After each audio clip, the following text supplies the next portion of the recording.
think it's really important for a woman to have lady friends. Oh, Carolina.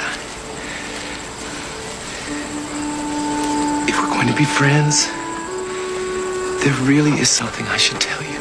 Adam's apple? What? Adam's apple. Women don't have Adam's apples. Only men have Adam's apples. And the first night you came to town, I noticed that you had yourself an Adam's apple.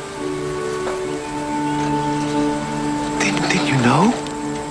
I know. But I'm very fortunate to have a lady friend who just happens to have an Adam's apple.